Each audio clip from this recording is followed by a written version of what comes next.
Hi all, welcome to my channel. As you all know, the tagline of my channel is not just pass but pass with distinction. I hope you are all working very hard with the 3 Ds discipline, dedication and determination to achieve your 4th D, that is dream. Here I am, Alamukarthi Neeraj Kumar with yet another video. If you have not subscribed my channel, please subscribe and kindly ensure that you click on the bell icon to get notification of my further videos. In this video, we are going to learn about the poem in 12th standard 2.5 Father Returning Home by Mr. Dilip Chitre. Before getting into the poem, let me brief about the author. The author Dilip Chitre was celebrated as a bilingual poet and he is a translator with a remarkable work in Marathi and English. His versatile creativity extends to painting, filmmaking and his notable contribution as a magazine columnist. He is the receiver of prestigious Sahitya Academy Award. He has translated many literary works of the saints in Marathi. Exile, alienation, self-disintegration and death are the major themes of his works. This poem, Father Returning Home, is taken from the extract Traveling in a Cage. This poem draws a portrait of the suburban commuter. It depicts his dull, monotonous, exhausted and equally pitiable daily routine. It describes a forced alienation at home which is reflected through stale food and lack of sharing. His children refuse to share joys and sorrows with him. As a result, he is forced to retire into the solitude. This is very painful for a father, and that is what it is depicted here. So, he himself is isolated from the materialistic man-made world.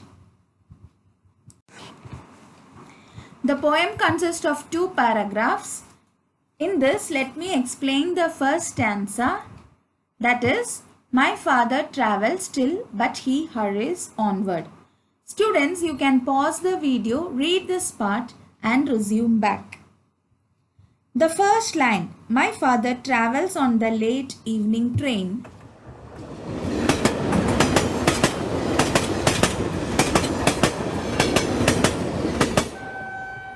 The poem begins with the speaker's description of his father traveling home. The father is traveling in a late evening train after finishing his work for the day. Late evening train indicate how long the father works, so that it regularly gets late for him to return home. The father is standing among the silent passengers in the yellow light inside the train compartment. This line indicates the sufferings during the journey. After working so hard, he is returning home standing on the footboard as he doesn't get a seat there to relax. The fellow commuters are not friendly enough to converse with him or among themselves. The yellow light is not the best thing either to promote any cheerfulness. All these things intensify his agony and make the journey monotonous. The suburbs are sliding past the moving train. That means there are many kind of stations, many suburban stations are passing. Okay, but the poet's father has no intention to look at those. He is unmoved by these scenes, for he has seen those many a times and finds nothing new or interesting in it. So the sliding landscape also adds monotony. His shirts and pants are soggy and his black raincoat stained with mud and his bag stuffed with books is falling apart. In these lines, we come to know that it was a rainy day.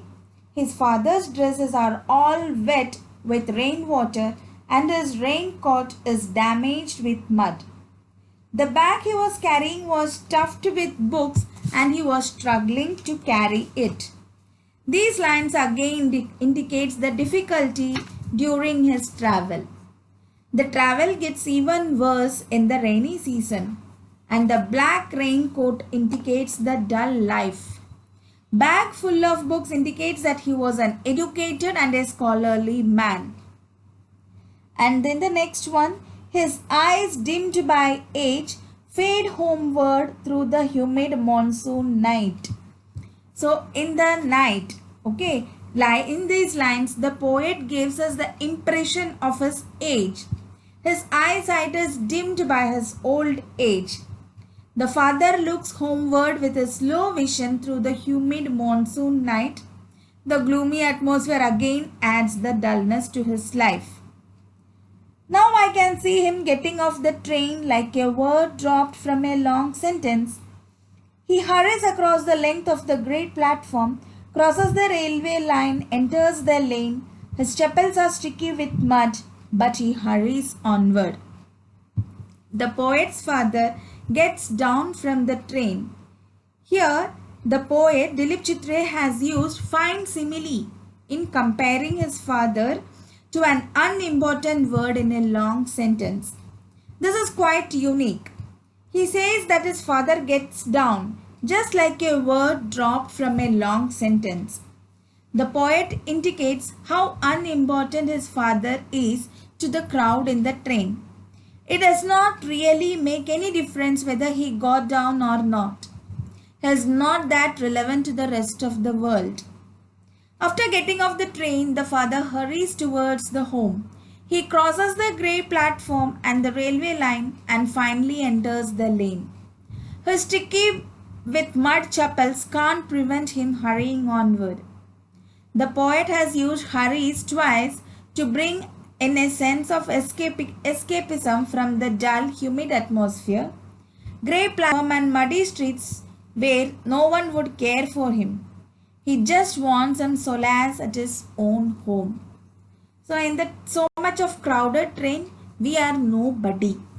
Okay, we are just a part, like a unimportant word in a long sentence or a long paragraph, which are not means like some words are we can avoid some words in the same way. Whether the word is present or not, it doesn't matter. Okay, such kind of life is going on with the poet's father. Explanation of second stanza. Home again till through a narrow pass, that is the end of the poem. Again, students, you can pause the video, read this part and resume back. In the second stanza, the poet depicts the isolation of his father in his own home. The poet sees his father reach home again like other days. Then he sees him drink weak tea and eat a stale chapati. The poet hints at how nobody cares for him even at home. But the man does not have any complaint with his tea or food as he is used to it. As we can see, he rather concentrates on reading a book while having his tea. He is probably given up an expectation, more care from his family members. Now, the speaker's father goes to the toilet with the thought of how men became isolated from the man-made estranged world. And this line gives the entire theme of the poem. The father is indeed aware of his estranged situation and hopes to find some support in the family when he hurries towards his home. But the hope is diminished as he reaches and finds the same indifference there. Moreover, the toilet might act as a symbol of how small the world has been. The toilet seems to be the only place the man has to go to contemplate over his loneliness. Then the father comes out from the toilet and goes to wash his hands at the wash basin. The speaker observed him trembling at the sink when cold water was running down his brown hands. His trembling is due to old age, the coldness of water, and also the fearful thought of isolation from the rest of the world. A few drops of water clinging to the grey hairs on his wrist may have some greater implication. Water generally symbolizes life and grey hairs for the old age. So, the old man's life is just holding to his old age. This life has no significance to anyone else. The poet goes on to talk about the old man's relationship to his family members. His bad-tempered children refuse to share joys and sorrows with him. They don't share a close and friendly association with their father. Rather, they regard him as an outdated, unwanted burden, though he seems to be the only earning member of the family. Now, we are in the final stage of the poem where we can see the father going to sleep, listening to the radio and thinking of many things like his ancestors, his grandchildren, and of the Aryans, the people entering through Khyber Pass in the ancient time. The sound of the radio is even noisy, giving another reference to the old man's miserable life. His dreaming about his ancestors and grandchildren gives the impression that he finds some solace in thinking about his past and future generation. It is an attempt to escape from his mundane routine life devoid of human contact. Again, his thought of Aryans indicate that his thinking of how the society has changed since the ancient times when they had come here. Now, this modern world has no place for the elderly people, has no one to think about their loneliness or care for them. Thus, this poem sympathizes with the old neglected people in our society. Now, the figures of speech of the poem. I will not give the detailed explanation of each figure of speech. You can click on the link given in the description box below and go through the explanation of the figures of speech video in that. Okay, the first one is alliteration. As you all know, the same sound, consonant sound is repeated. You can see in each of these lines. Second one is transferred epithet. That is, the adjective epithet is transferred from one to the another one. In the first one, unseeing eyes, here the epithet is transferred from the poet to his eyes. Fade homeward to the monsoon night, here the weather is transferred from humid to night. In the third one, cold water running over his brown hands, again it is transferred from man to hands. Brown is transferred from man to hands. Third figure of speech is onomatopoeia, listening to the static radio dreaming. Again the radio sound, okay, it is depicted in this figure of speech in this line, onomatopoeia. Now the next figure of speech in the list is paradox. Suburbs slide past unseeing eyes. Unseeing eyes, it is showing the contradictory statement. That is why it is paradox. The next one is personification. Suburbs slide past. That is, the suburbs is given the human quality. Next one is simile. Like a word dropped from a long sentence. It is the comparison.